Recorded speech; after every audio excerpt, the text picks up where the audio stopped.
Montana Territory, autumn of 1879. The wind howled down from the Bitterroot Mountains as the train hissed to a stop in the small, wind-bitten town of Alder Bend.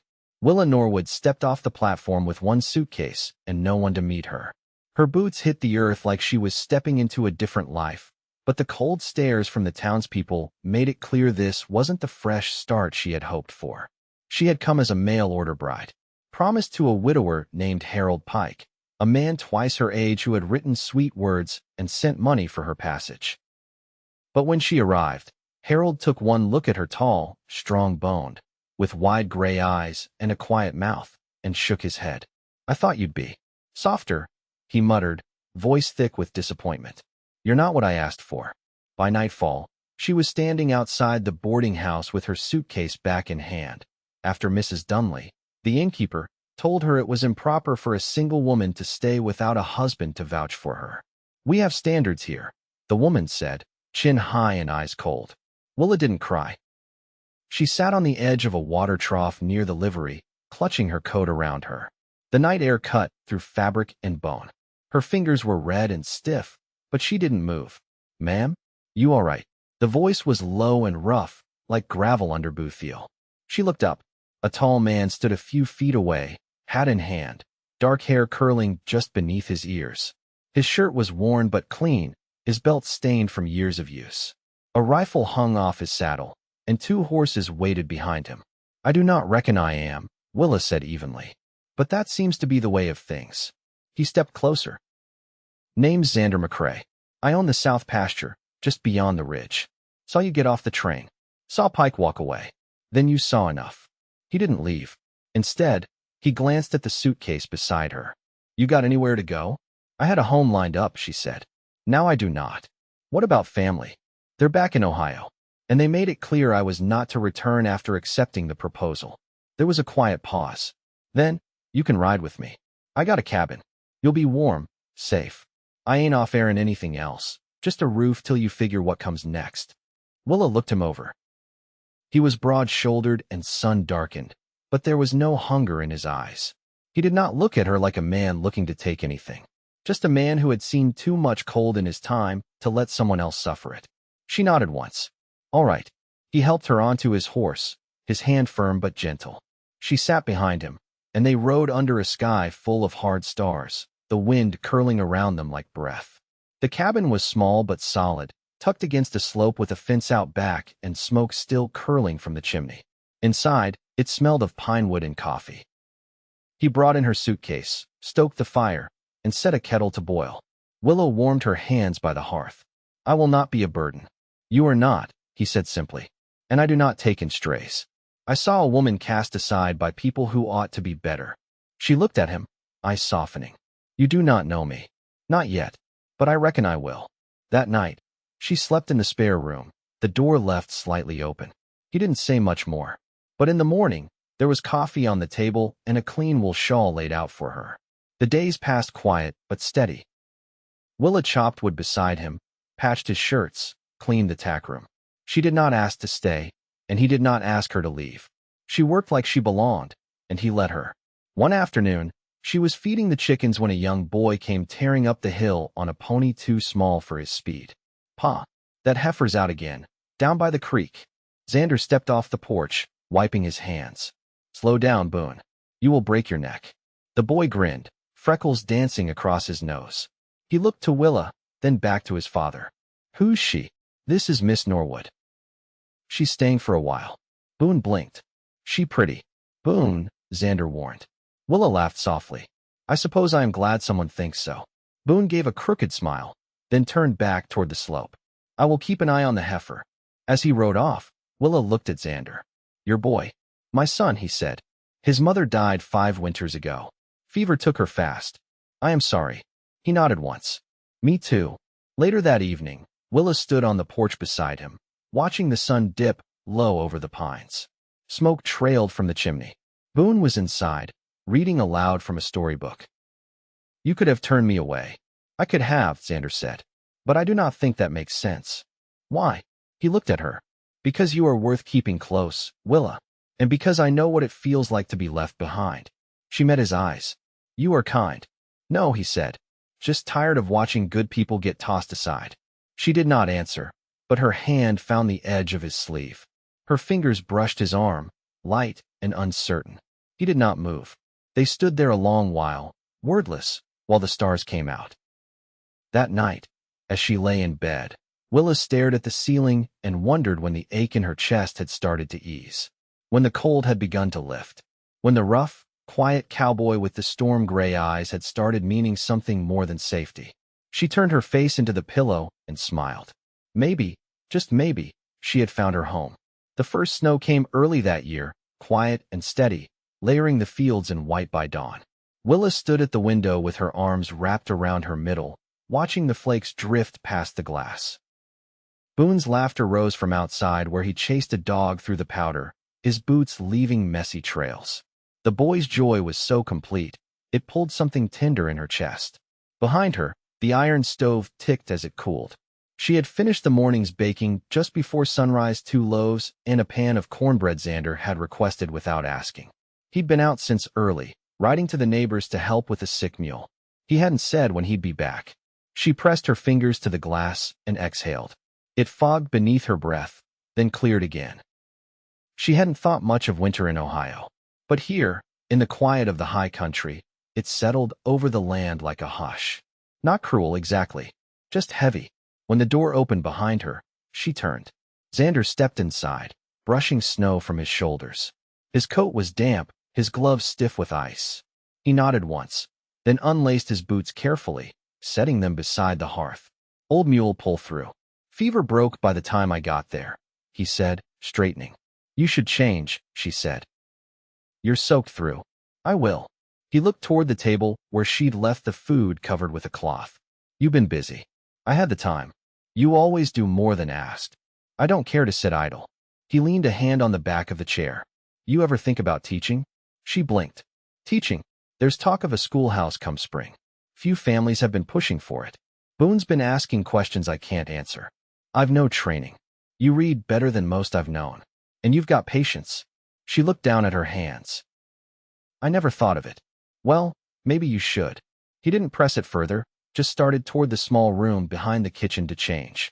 She watched him go, heart thudding in a strange, quiet way. He hadn't said it like a favor. He'd said it like truth. That evening, Boone insisted she sit beside him while he worked on his letters.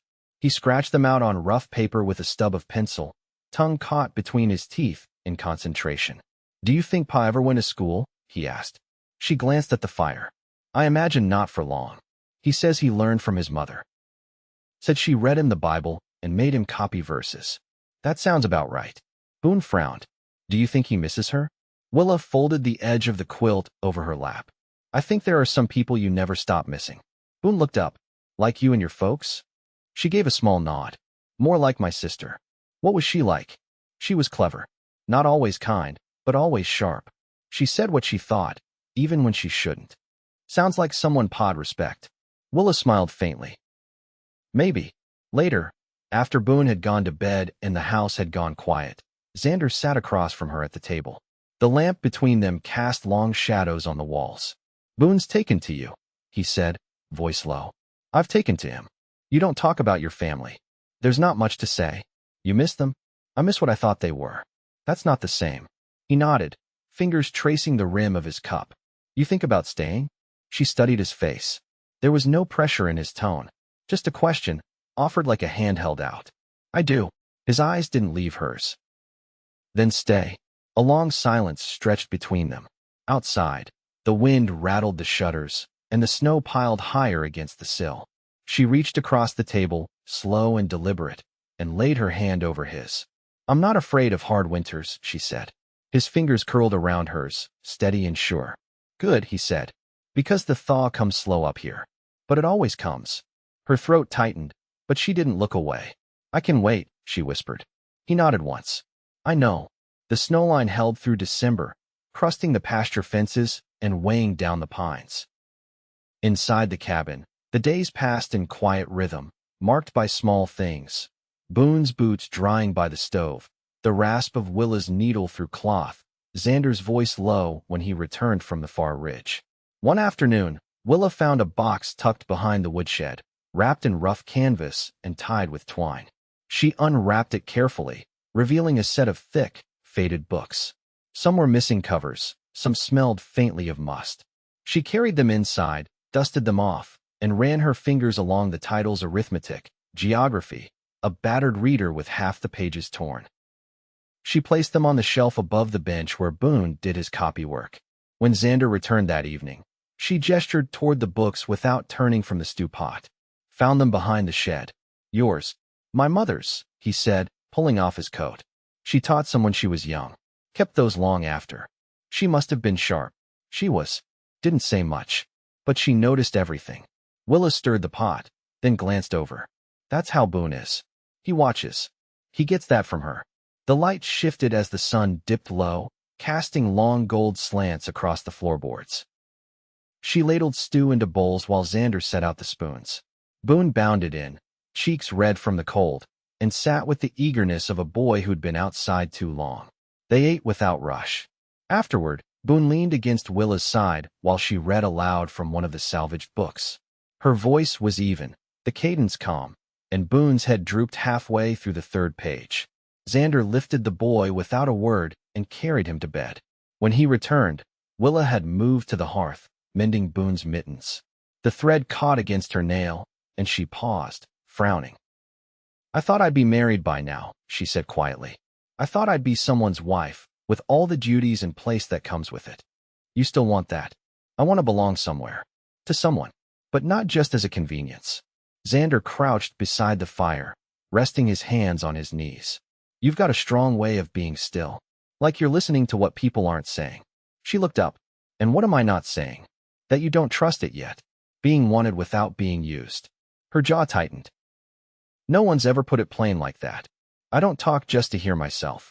She set the mitten aside. You don't need another burden. I don't see you that way. No. He shook his head. You hold your own.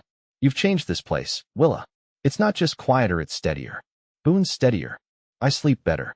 She leaned back against the stones behind her. You speak like knowing that sort of thing matters. I've lived enough days alone to know what's worth keeping. The fire crackled between them. She studied the curve of his wrist, the worn edge of his cuff, the way he watched her without flinching. I don't want to be something you feel you owe. You're not. Then what am I? He stood slowly, walked to her, and offered his hand. She took it. He pulled her up, not to kiss her, not to make any grand show, but just to stand with her by the fire, the warmth rising between them. You're the woman I want standing beside me when the snow melts, he said. Not because you need a place. Because you've made this one better. Her breath caught, but no tears came. Only a long, quiet stillness as she rested her head against his chest, and he wrapped an arm around her. Outside, the cold deepened. But inside, something had shifted. Not spoken in promises or vows, but in the way they stood together, as if the thaw had already begun. January settled deep into the land, bringing brittle skies and a silence that creaked through the trees like old bones. The cabin's eaves hung heavy with icicles, and the days passed in a hush of chores and breath visible in the morning air. Willa had begun wearing wool trousers beneath her skirts when she went out to the barn, and Xander didn't comment, only handed her his thicker gloves without a word. One evening, Boone sat cross-legged on the floor, carving a sliver of pine into something vague and hopeful. Xander leaned against the doorframe, arms crossed, watching Willa as she laid out a length of canvas at the table. You sewing for someone? He asked. No, she said, running her fingers along the grain of the cloth. Thinking of making bags. For carrying books, once the schoolhouse is built. You planning on staying long enough to see that through? She looked up. Unless you're planning on sending me off. He shook his head. Not unless you ask me to. Boone looked up from his carving. Could I help build it? The schoolhouse. Xander raised a brow. You planning to swing a hammer now? I can carry things, Boone said. And I could help Miss Norwood with the lessons. You mean distract her? The boy grinned and went back to his carving. After Boone had gone to bed and the light had dimmed to a single lantern flame, Xander brought in a box from the shed. He set it gently on the floor and pried it open. Willa turned from the fire. What's that? Old tools. My father's. Thought I might have use for them come spring. She knelt beside him. Inside were chisels wrapped in faded linen, a square, a hand plane with a cracked handle. You ever build anything? She asked. Barn door? Fence line? Nothing fine. You could learn. He looked at her. You think I've got the hands for it?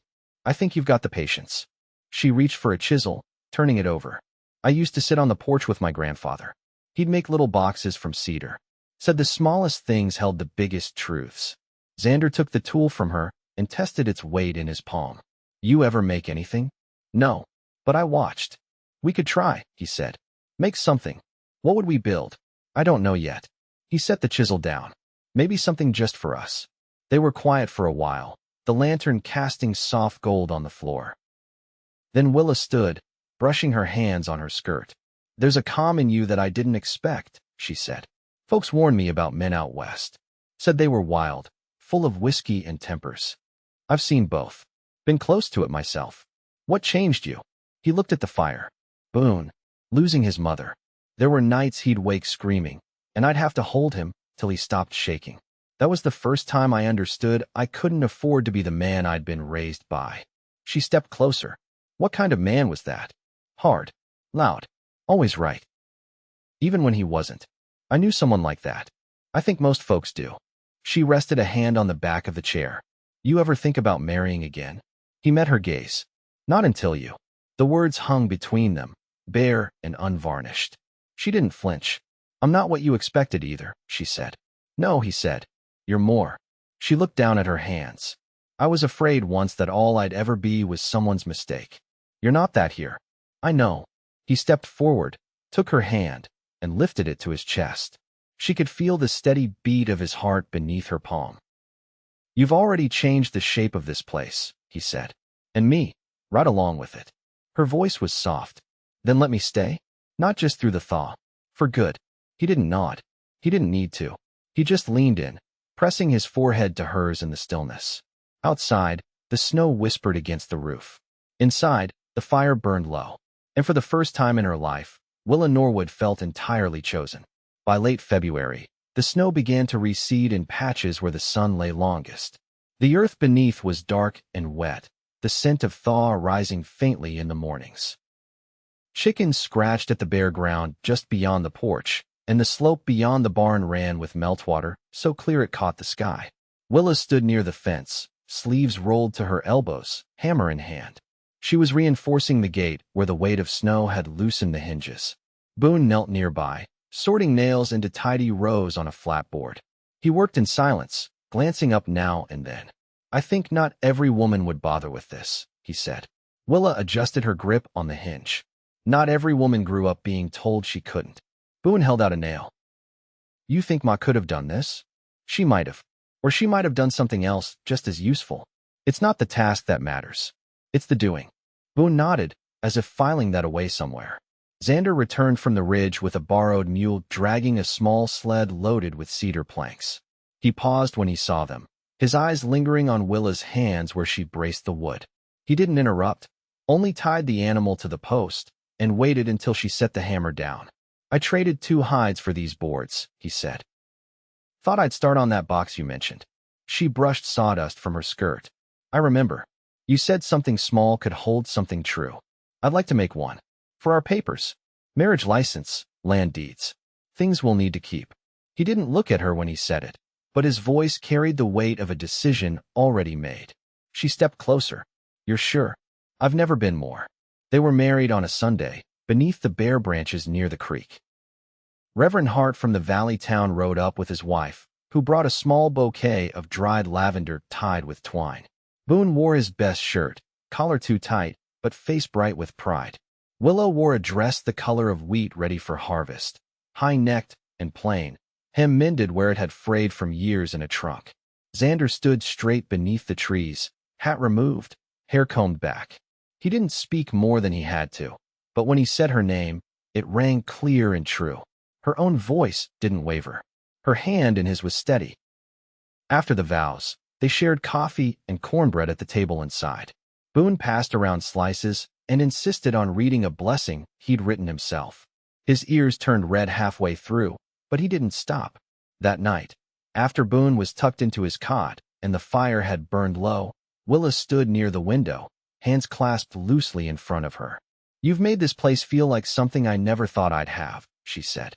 Xander came up behind her, resting one hand gently at her waist. What's that? Not just a home. A life that fits. He turned her toward him, brushing a strand of hair from her cheek. You were never too much. You just hadn't landed in the right hands. She leaned into him then, burying her face against his shoulder. He held her without speaking, only the sound of the wind weaving through the eaves and the logs settling in the stove. By spring, the schoolhouse walls stood knee-high. Willa worked with the other women to sort donated books, her name already whispered among the families as the one who would guide the children. She took to the task with quiet reverence, never rushing, never needing to be told twice. Xander built the cedar box in 3 evenings. He carved a small pine branch across its lid, inlaid with a sliver of Boone's first carving. Willa lined it with cloth and placed their papers inside, along with a photograph taken by a traveling photographer who'd passed through town one afternoon. In it, they stood together, her hand tucked into Xander's, Boone leaning against her hip, all 3 of them looking into the sun. The thaw came slow, as he'd said it would. But it came. And when Willa looked out across the land, she no longer saw a place she'd been sent to. She saw the life she'd chosen, and the man who had chosen her right back. In the evenings, when the sky turned to honey and the hens quieted, she and Xander would sit on the porch, Boone between them with his spelling book or a piece of whittled wood in hand. No grand words passed between them, just steady breath, shared warmth, and the sound of wind through the grass. And in that stillness, they built a life not from what had been promised, but from what had been made deliberate, daily, and deeply their own. A life of quiet belonging, and of love that held firm like fence posts in thawed earth.